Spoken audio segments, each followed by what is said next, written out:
Hello, everyone. My name is Matthew Glantz. I am the Advocacy and Health Policy Manager at LUGPA.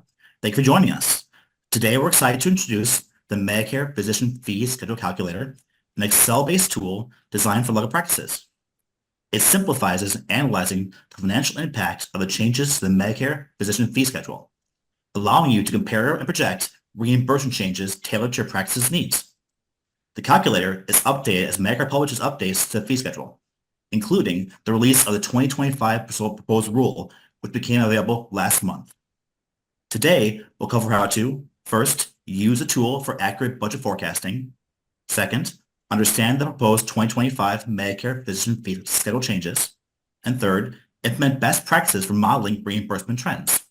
I'm joined today by industry experts Cass Schaedig from Window One Analytics and Nathan Diller, COO of Brandywine Urology Consultants, will guide us through the tool's functionalities and benefits. During our talk today, please include your questions in the chat, and I'll provide them to both Cass and Nathan. We'll also have time at the end of the webinar for additional questions. Let's start with Cass Schaedig. Cass? Thank you, Matthew, and thanks everyone for spending some time with us today to review the calculator tool. And I just want to thank LUGPA for engaging my firm to build the calculator for you. It's great to support the LUGPA organization so you can kind of plan for the future. Unfortunately, you can't negotiate with Medicare, but you can certainly plan ahead knowing changes that are going to be coming down the pipeline. All right, Nathan, if you can go to the first slide, we'll just do the primer on how the fee schedule is calculated. So most of the services that you perform are priced under the physician fee schedule. There are services like your drugs, your DME, and your labs that are off of a separate fee schedule, but by and large, your surgeries, your E&Ms, radiology, testing is all under this formula. So there are three components for the RVUs. There's the work portion, which represents the physician's time, skill, effort to perform the service. The practice expense component represents the overhead, the staffing, the billing software, the folks collecting money, the rent that you pay, the equipment you buy, that's all part of your practice expense. And then the third, which is the smallest portion, is the malpractice portion of it, the risk of doing the service and the insurance associated with that. On the practice expense, there are two different breakdowns on many of the codes. That's site of service specific. So whether you're doing it in the office or the facility. So for on some CPT codes, your office-based practice expense is greater because you might have more overhead or more costs, like, for example, a surgical tray. Each one of those components gets adjusted based on where you are in the country. There are just over 100 different localities that Medicare has, and they're specifically set up to adjust those components based on the cost for your area of the country. So if your wages, if you pay less to an MA or less in rent, your practice expense is going to be adjusted downward. The average is 1. So if you're below 1, Medicare is saying that your area of the country is less than the rest of the country as far as that component. The conversion factor is that multiplier. It's the same number for everyone, for every service. You multiply the result of the RVUs adjusted for the GPCI multiplied times the conversion factor. So let's move on and look at what's happened to the conversion factor over the last 25 years. So I've been doing this kind of analysis for as long as this graph's been going on. Been watching and predicting what's going to happen when Medicare changes their rates. I tell you, almost every year they have come in at the last minute and changed the RV or the conversion factor. And this past year, we know that in March, Biden said, hey, we're going to up that conversion factor. So we're hoping that that last bullet point, which is the lowest it's been in the 25 years, is going to get an uptick up, we hope. But right now, it's going to be the lowest it's ever been. Now, the conversion factor is that number that multiplies times the RVUs and the gypsies. So there's also changes that happen to the RVU values. So even though you might have a drop in conversion factor, it's not necessarily saying that you're going to have a decrease in your reimbursement. In fact, they may push more value to RVUs for services that you do, so the net result may be more money. Now, unfortunately, when we did a study for all of the LUGPA practices, it's a decrease in overall reimbursement, not just because of the conversion factor drop in 25, but also change to the RVUs. Before we go to the next slide, I want your eye to go to the 2020 to the 2021. So in 2020, the conversion factor is 3609, and it dropped to 3489 in 21. So knowing that, you'd say, wow, that was a bad year, right? Well, now we're going to look at the next slide where we're going to compare a few of the codes that you do often.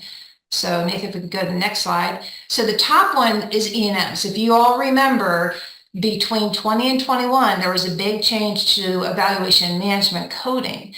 And Medicare also increased the RVU values. So one of the top codes that you bill, like if you were to go take a frequency distribution of everything you bill and the revenue attached to it, 99214 is probably going to be in your top 3.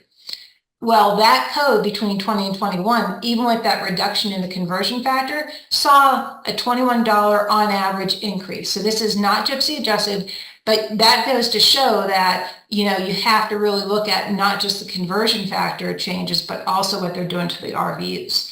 And Medicare pushed a lot more money into those, those face-to-face E&M visits, wanting those providers really like to incentivize them, spend the time with the patient, and so you can see that the increase in reimbursement happened that year.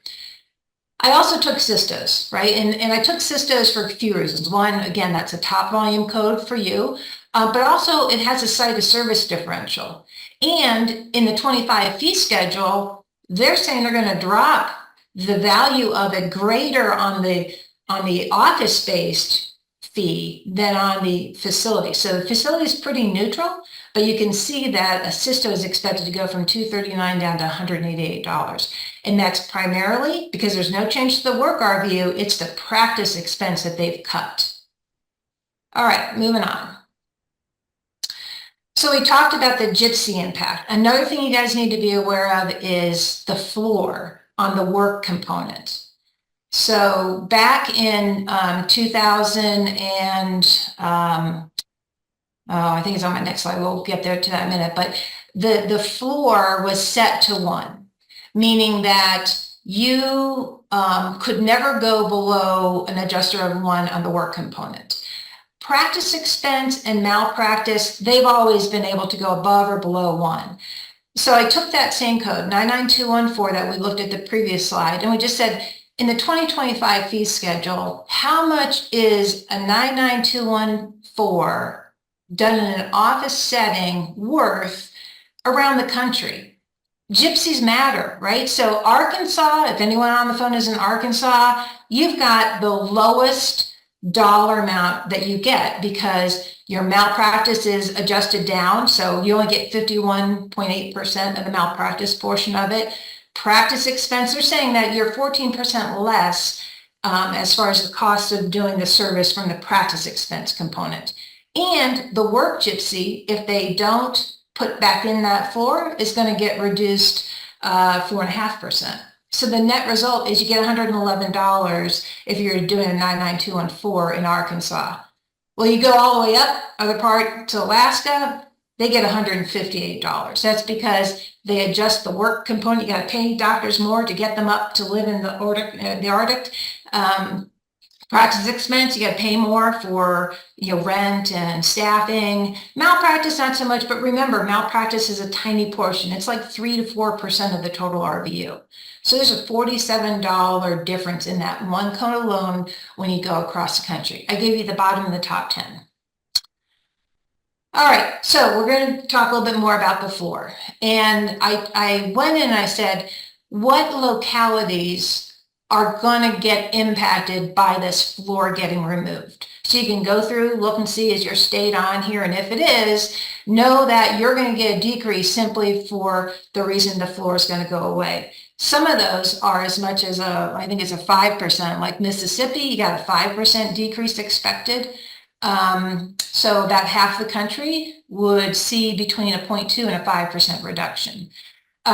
So they put in the floor back in oh boy, I want to say, 2004. So the floor has been around that long. They actually have been threatening to remove the floor for several years. They, at the last minute, when the 24 schedule came out, they reinstated the floor. So let's all hope, especially if you're in one of these localities, that they reinstate the floor. All right, so what does that floor removal mean to you? In the tool, which Nathan is going to go through and kind of demo it for you, but we built in the ability for you to say, what if they didn't apply that floor? So all you have to do is on that toggle, just flip it to yes, and it's going to reset your floor adjuster to 1. And then when you run the tool, you'll see the dollar impact with or without the floor included. Okay, so what if you didn't have the tool handy and you just wanted to estimate what that meant? I just did this grid, the quick math. I said, okay, how many work RVUs does your typical doctor produce? So 11,000. It's roughly about what the benchmark is. The work floor adjustment, I'm just going to say I'm going to get a 2% cut. So that means I'm going to get paid less on 220 RVUs. But then I said, well, payer mix. Maybe I'm only going to see this adjustment on my Medicare book of business. So I cut it in half. That means I've got 110 work RVU that I'm going to get pulled back because of the adjuster, multiply it out. So it's about $3,500 annually to a doctor who produces 11,000 work RVUs and half of his book of business is paid under the Medicare fee schedule. Before we move on, I just want to mention that this tool can be used to, look at the Medicare reimbursement, but, you've got Advantage plans that probably tie to Medicare. A lot of your commercial plans may also tie to Medicare. And let's say you have a plan and, do they gypsy adjust or not? Well, this tool will help you figure out what's the impact of having gypsy adjustment versus not having a gypsy adjustment. Because in the tool, you could even say the national numbers. All right, moving on. So part of the support that we do for LUGPA is we kind of simulate. If we took all of the LUGPA practices that participate in the benchmarking program and simulate the new fee schedule, what do those numbers look like? So we used the 2025 fee schedule. We did do the national. We didn't gypsy adjust. We just said we're going to put everybody on the national fee schedule using the proposed RVUs, the proposed conversion factor, and what does it mean? And you can kind of go across and look and say, yeah, evaluation and management codes, 2.6% reduction, HCPCS. So what falls into HCPCS? HCPCS are typically in urology, they're radiation codes. There are some, I think they're primarily radiation codes. Medicine are typically your vascular studies, your physical therapy is in there. Any kind of diagnostic testing that's not in the 70,000 codes is in your medicine. Path and lab primarily, it's the path codes because lab are paid off of a fee schedule. Radiology, surgery, and the overall. So the overall impact says it's a 4.1% reduction, with the most reductions being put in the surgical code range. Let's go to the next slide. So I just took a couple of those codes, high volume in the surgical range. I mentioned the 52, the cysto code on that one trend slide, but I just wanted to show you what is the dollar difference between the facility rate and the non-facility rate when you compare 2024 to 2025. And I'm just calling attention to the fact that both the cysto and the cystone treatment is going to get reduced on average 20% if this fee schedule goes through. And that is due to the reduction in the practice expense. So they're saying that the cost of performing that service is going down 20%. And that's the impact there. Okay, so I think the next slide may be turning it back over to Nathan, who's going to show you the tool. Thanks. All right. Thank you, Cass. And just to touch on too, what we were talking about with the decrease in 20%, that we are talking about a decrease on the office-based side where the majority of cystos are performed. So real quick, the calculator was a concept that was born out of LUGPA's Health Policy Committee in terms of trying to help practices gain just a quick example of how is the proposed changes going to impact them as we are starting to get into budgeting season for next year. So on a high level, we're going to talk through just some key points on the tool, then we're going to dive in and actually use it in a quick analysis. So some suggested best practices as you're pulling together your data for this analysis, you want to aggregate it by your primary payer out of your practice management system. Example here being Medicare. The other point on this one would be if your contracts on your Medicare Advantage plans are different from Medicare, you want to exclude those out because it may have some differences. And then secondly, you want to aggregate your volume into one or two groups. One would be aggregate your ambulatory surgery center, your inpatient hospital, your outpatient hospital data into one group for facility. It'll make the utilization of the tool that much simpler and easier.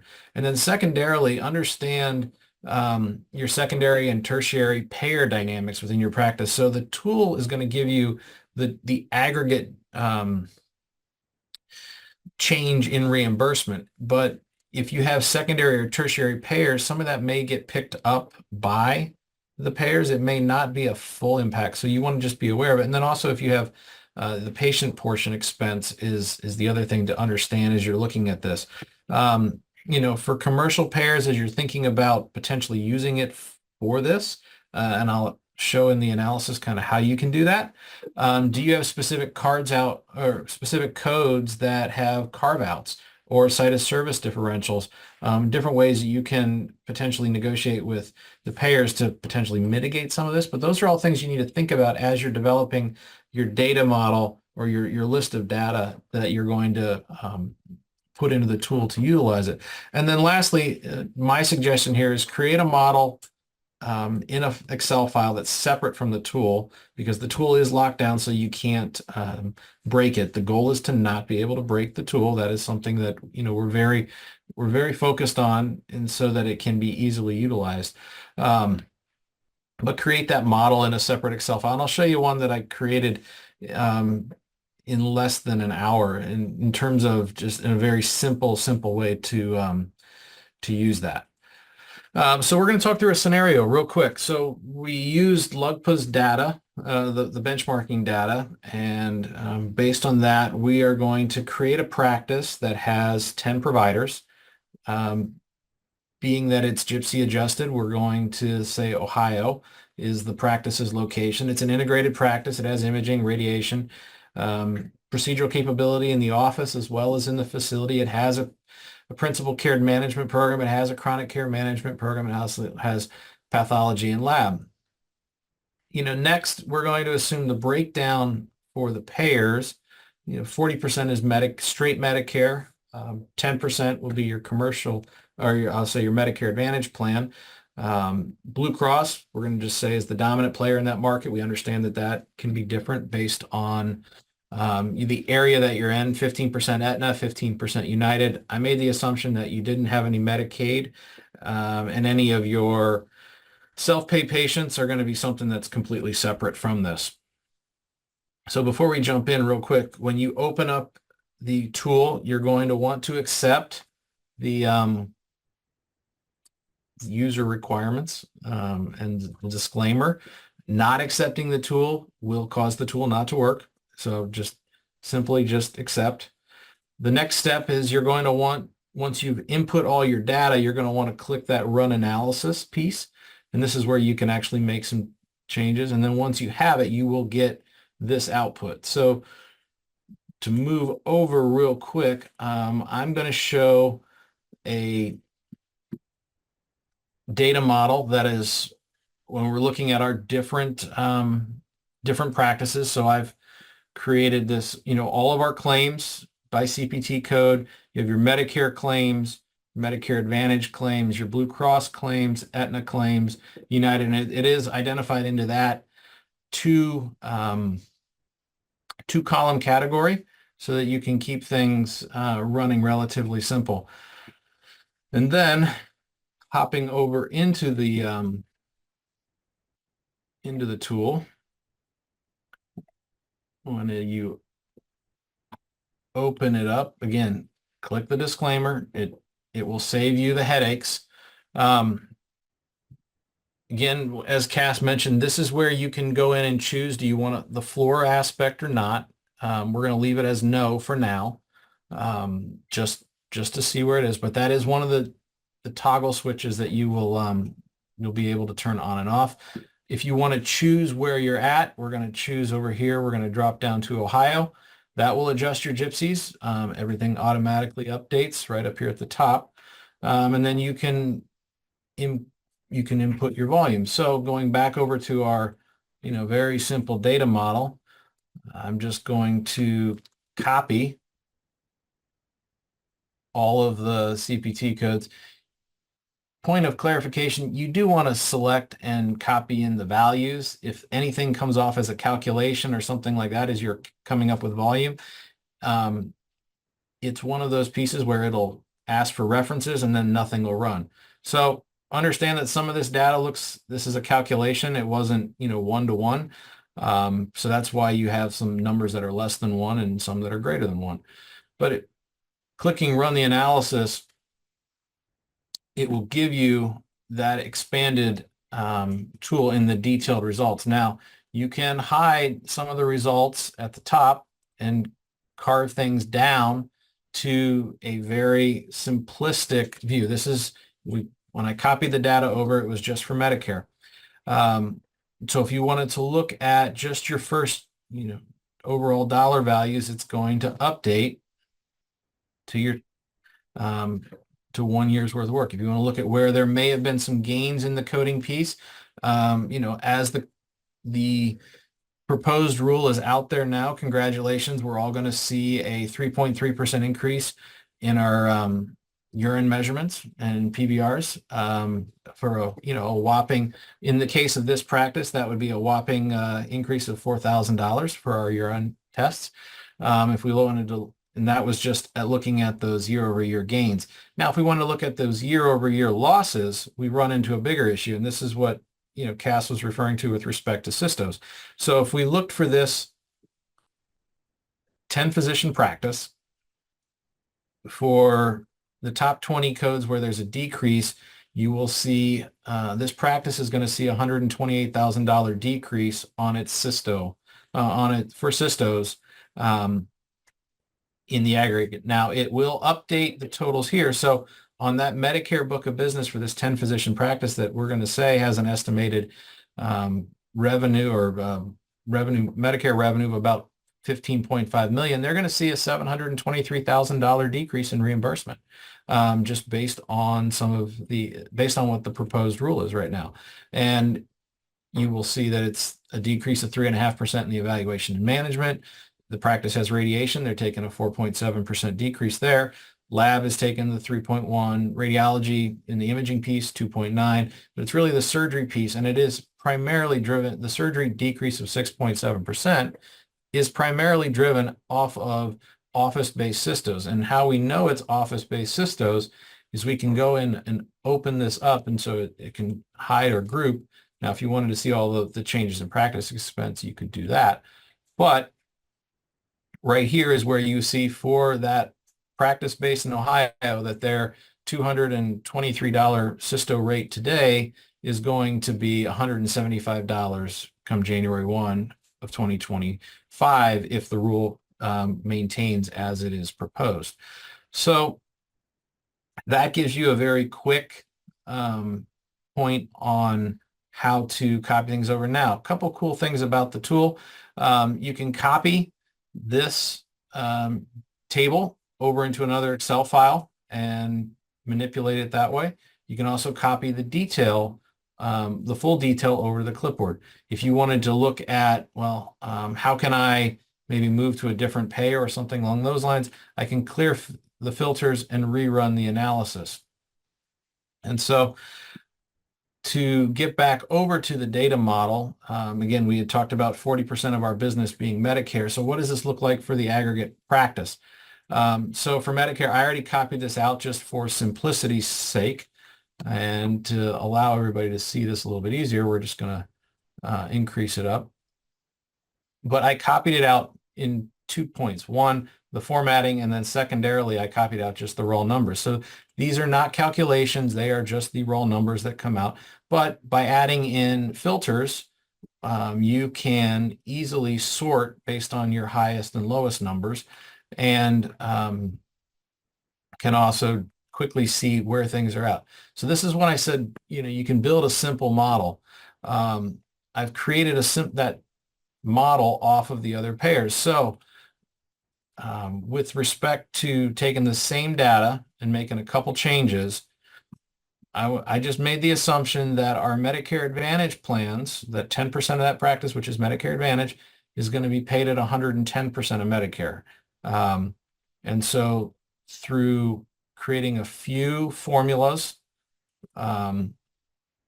where it adjusts up and down by 110% of Medicare, it shows the actual adjustment. So because that contract is paying higher than Medicare currently, what in theory would have been a $199,000 impact to the practice on that 10% Medicare Advantage, it's actually closer to a $218,000 impact.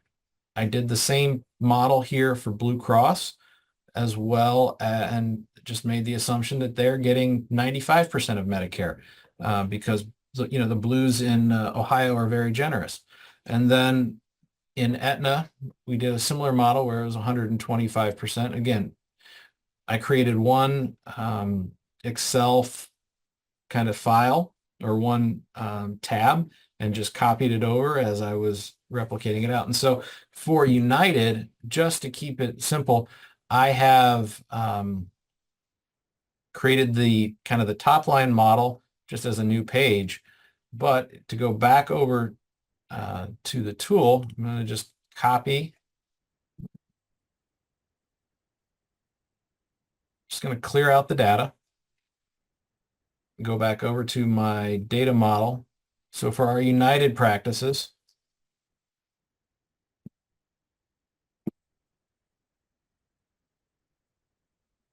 again, don't mind the decimal plates. That's just because some of these are based off of calculations. I clicked Run Analysis, and it's thinking for a second.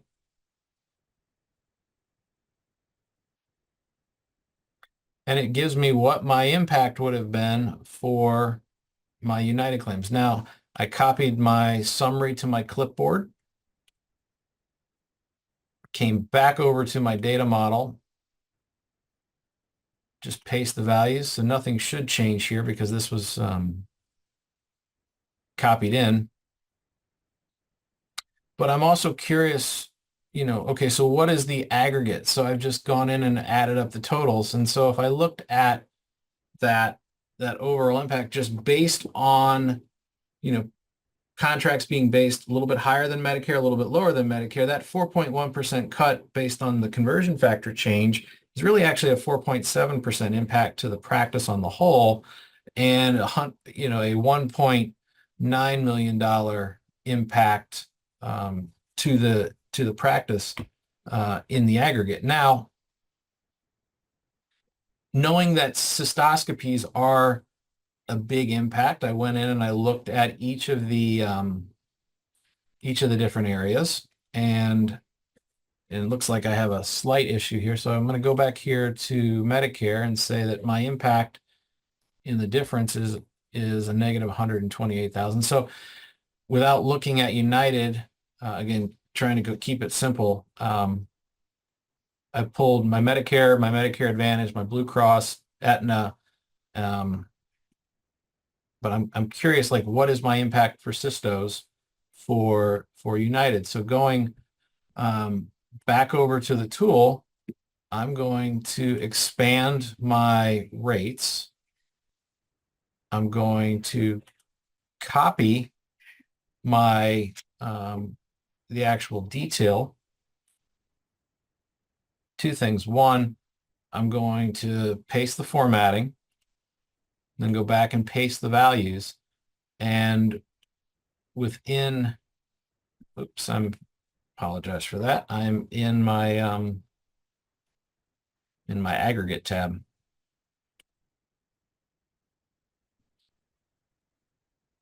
So paste the formatting, paste the actual raw data.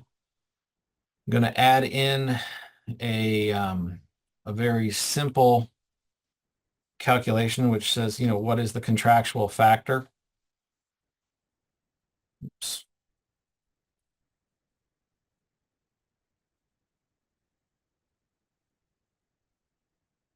And what it's showing is it's multiplying my contractual factor of 125% of Medicare times the overall difference, just to keep it, to be able to see my overall impact.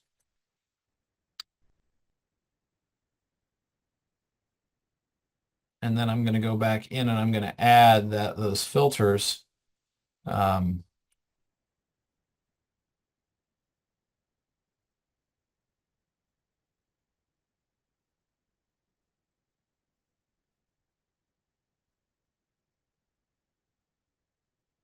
So that I can move things around. So in looking here, this goes back to, for our practice, that we are saying that, roughly $40,000 here is our impact on cystos for United. And so now I know that for across all my payers, I have cystos are going to hit roughly at $328,000, and that if I look at just my commercial side of it, where I have some ability to negotiate in some instances, that represents 61% of my total impact. So for what we have now in the budgeting season, we have the opportunity to work towards negotiating with the payers around saying, hey, maybe we need to do some carve outs. And so this tool can be utilized to help you understand where there's going to be some changes made to your practice if your contracts are based off of the Medicare fee schedule. So that is a very, very high level kind of look at how the tool can be used, just to map out the impact to the practice on the whole. So, hey, Nathan, I wanted to, if you could show the tool for another second. I just want to call out one thing. So back on the instructions and data entry tab, at the top, you'll see first year and second year. So if you go to the first year, which is 2024, and you select that, you can drop down, right there, and you can say 2022. So let's just say you've got a payer who pays you on 2022 and they want to move you to 2025, go ahead and hit the 2022 and then do the run analysis. Now all these numbers are simulating that first year is 2022. Conversion factor back then was 346062. So you can use it for modeling out any 2 years of Medicare back to 2022. And we'll continue to add additional years as they progress. Yeah. No, Cass, that is a great point. Thank you for reminding me of that one.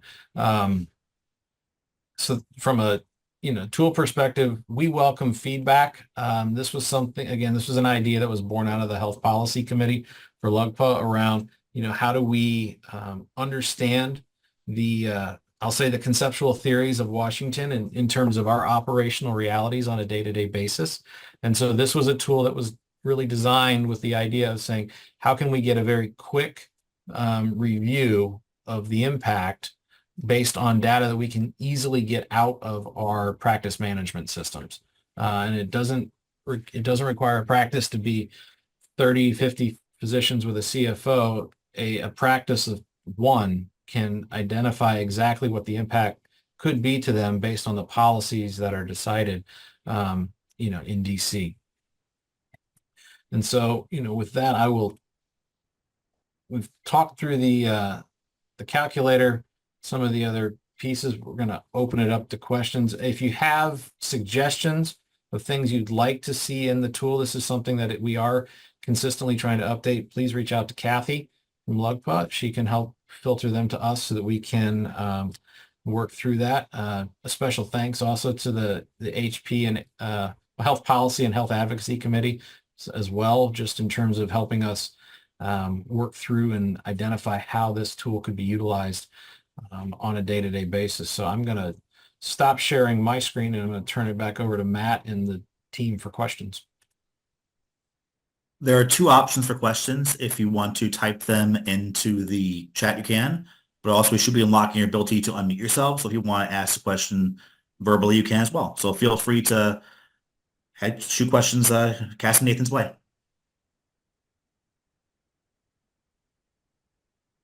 Nathan and Cass, this is Dave Carpenter.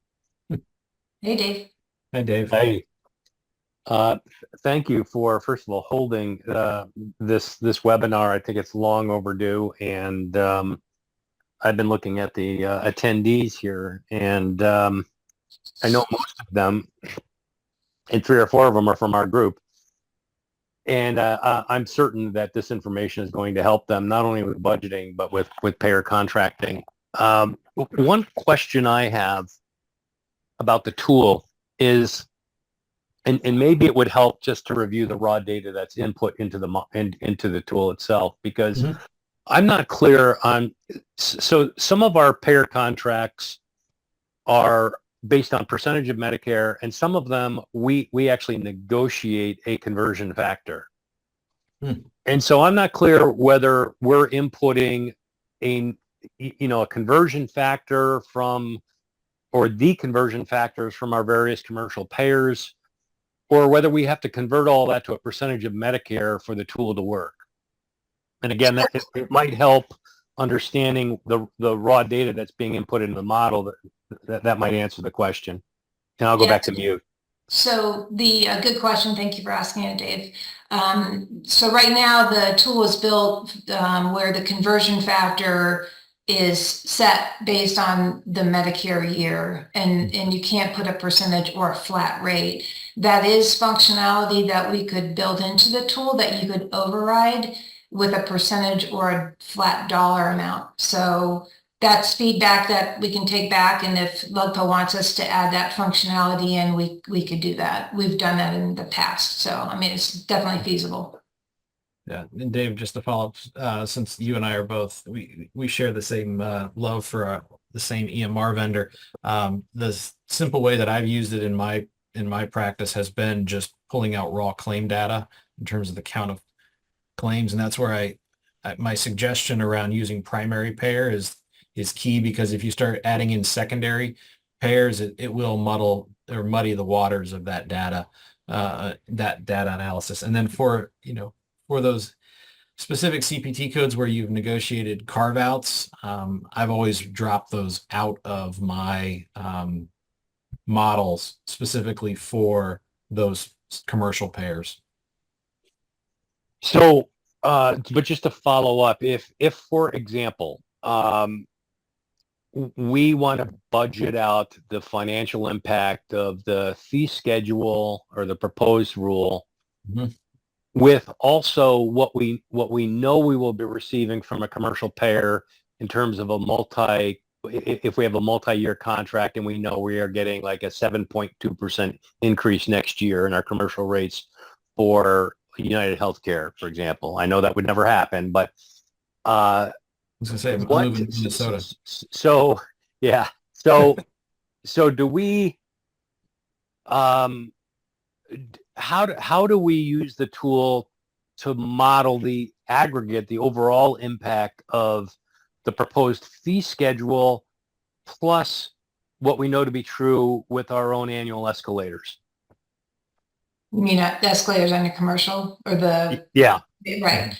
So again, we can modify the tool to make it more useful for the non-Medicare payers where you have to put in, even you might have, surgeries getting paid at 150 and E&Ms are getting paid at 100, right? So you may even have to model out category of services. So the initial version that we built was modeled only Medicare and allowed you to toggle whether or not it's gypsy adjusted or not. The next evolution could be where we allow you to put in a multiplier or a percentage, right? You give it your conversion factor and you pick the year. Okay, I'm getting paid at 2022 at $50 conversion factor, and they're moving me to 2025 at 130% Medicare, right? Like those are things we've done in the past. And if LUGPA wants that kind of functionality, again, the tool was initially meant for looking at the Medicare impact, but you could use it to help you in commercial payers if it's based on RVUs. Like I can't say, if it's not RVU based, the tool, I can't figure out how to model out some proprietary fee schedule. Yep. That's based on RVUs. I think that would be great added functionality. And if we move in that direction, having the flexibility to modify it based on either a percentage of Medicare or an actual conversion factor. For example, in our market with some commercial payers, we actually negotiate the conversion factor based upon an agreed upon CMS RVU year. Yeah. Okay. Thank you. Sure. Dave, just real Yeah, quick. another question. Feel free to speak out, or just add to the chat. In the meantime, I'll ask. So we also have a tutorial for the calculator as well available. So if you have any questions, we can definitely be sure you get a copy of that as well. But a question I had was, so you mentioned a few items going into the your talk, Nathan, but for someone who wants to use it the first time, how else do you recommend preparing your data to basically use the calculator for the first time? Like what do you recommend as kind of the first steps? I go back to that model of just aggregate it by CPT code off of a primary payer. We're just going to say Medicare for now, and then aggregate it facility, non-facility, office being your non-facility, facility being everything else for the most part. But that's where I would start to work around trying to call your data down to a two category model of facility and non-facility, and then understand where things are going to be based out. Certainly a simple way to do it, and this is how I did it when I was pulling my data.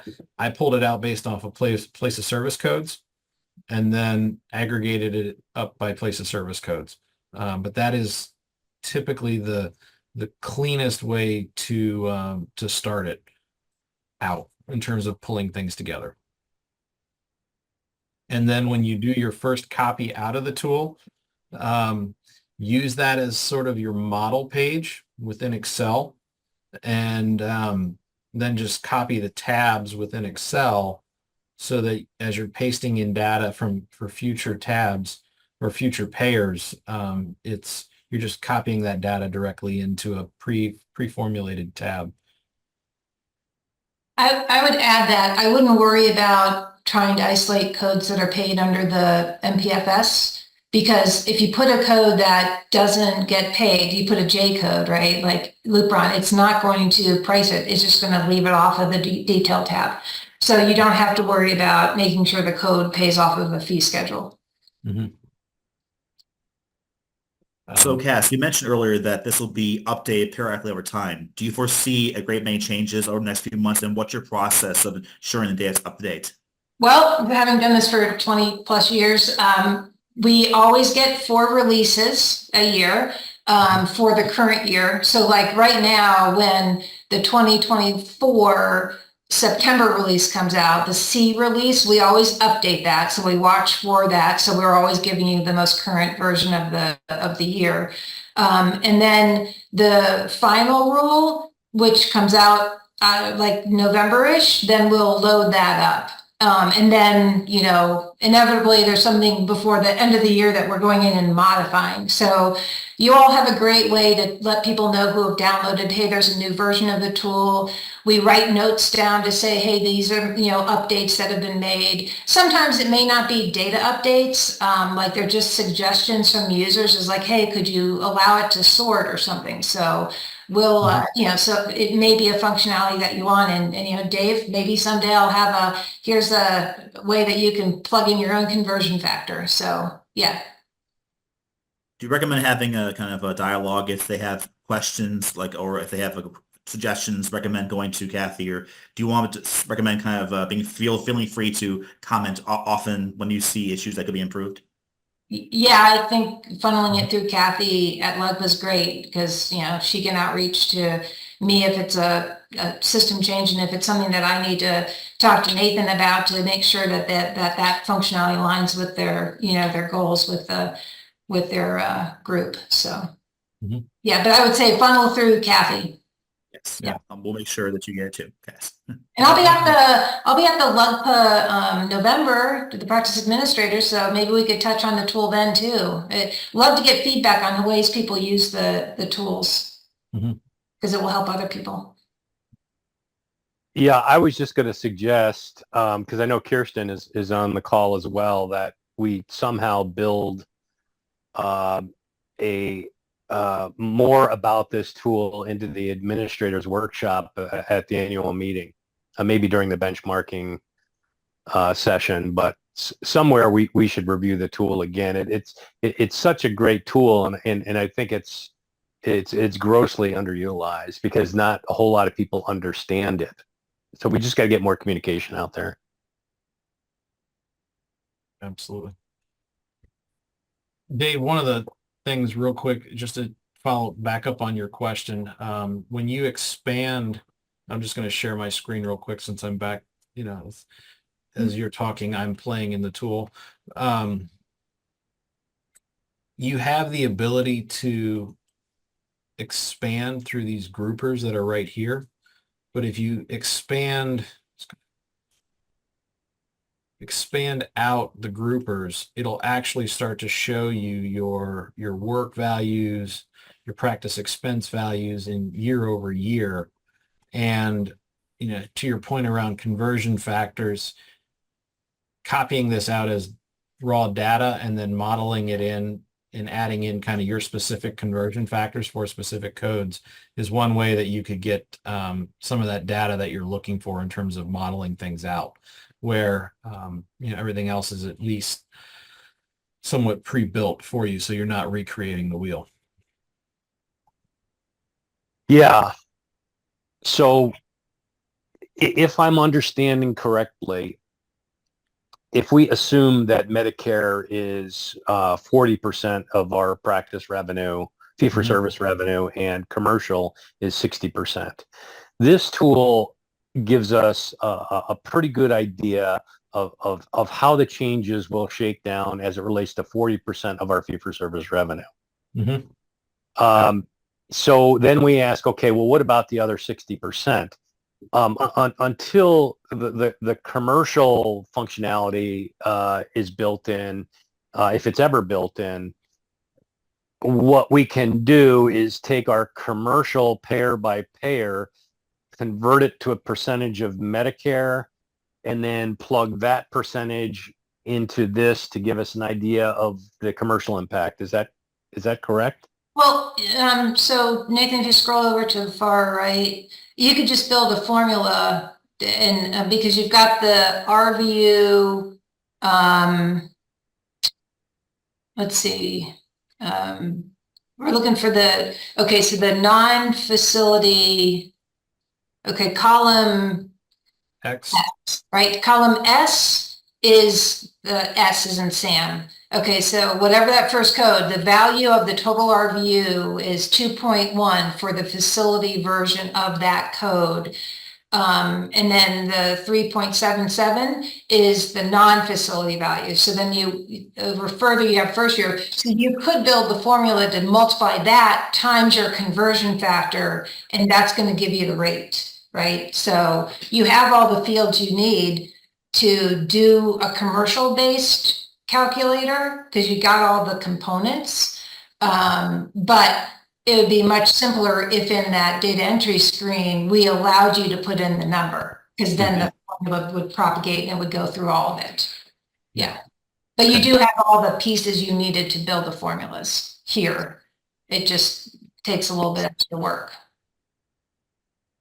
And the simple way to do it is just copy the detail out. What I had done in the data models, Dave, was on the commercial side, I had just put in my factor of Medicare, kind of in the aggregate, and then added it here on the contractual factor to show the overall impact. Just based on, Blue Cross being so gracious in their payments of 95% of Medicare. That is, again, a very quick way to just get overall numbers, assuming you're just going off of a percentage of Medicare, which my guess is a number of practices are doing.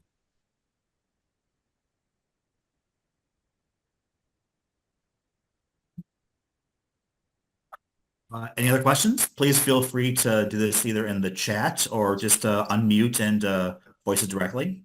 I do think this is a topic we'll touch on again as Medicare changes over the next few years, and maybe review this again sometime next year as well. So, or also at annual meetings. I think this is a tool that could be very valuable to our practices, and definitely keep digging more into as it kind of grows and evolves over time. So I'll wait a moment to make sure if there's no more questions. Oh, here you go. Well, from Mara. Can you give an example of how you use this to budget prepare? So a couple of points on that. One, you have to know where you're being impacted before you make a decision on terms of things. If you're a practice that has access to an ambulatory surgery center, then, the suggestion would be, do you look to move volume where you're going to have a lower impact? Best example of that would be cystos again. That's kind of first point. The second point would be with your commercial payers, between now and the end of the year, do you need to budget for changes around that? And then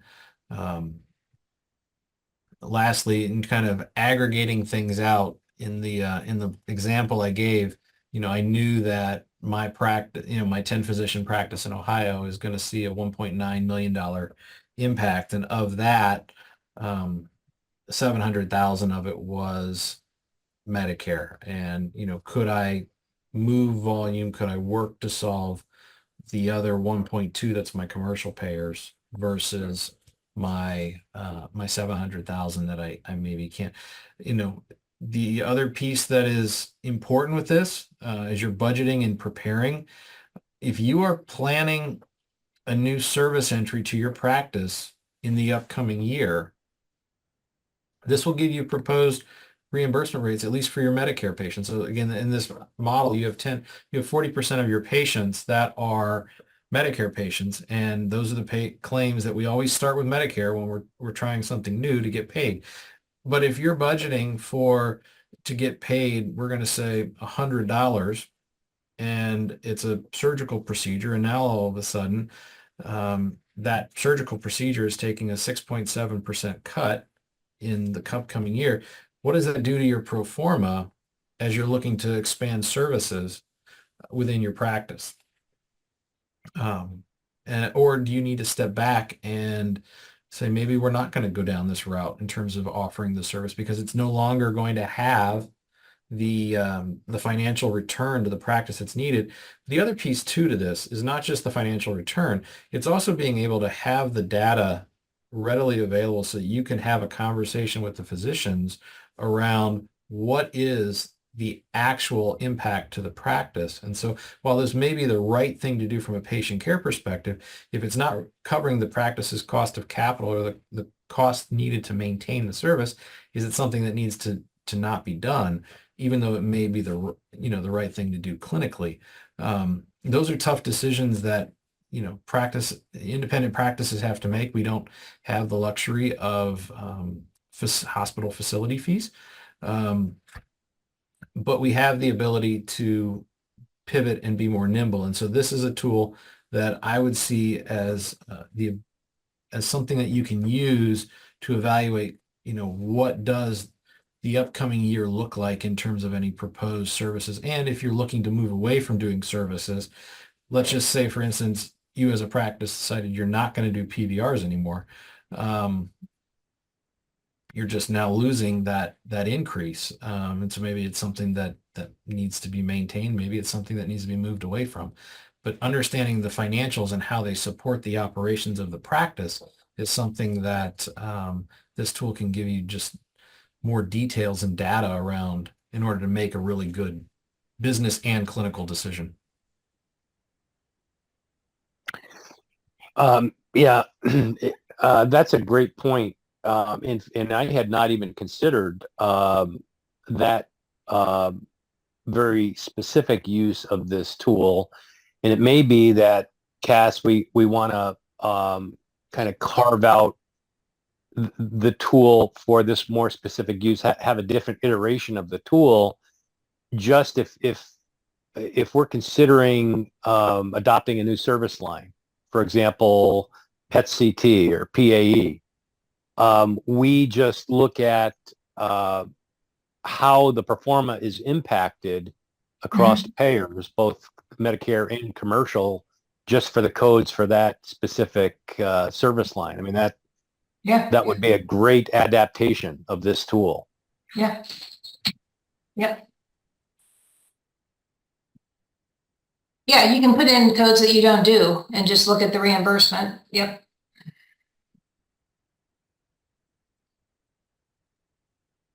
Yeah, this is, again, it's a tool for practices to make individual decisions around what's the right direction for them. I mean, we as a trade association aren't going to make recommendations, but at an aggregate level, we're just trying to give you a tool that you can use to make individual and local decisions.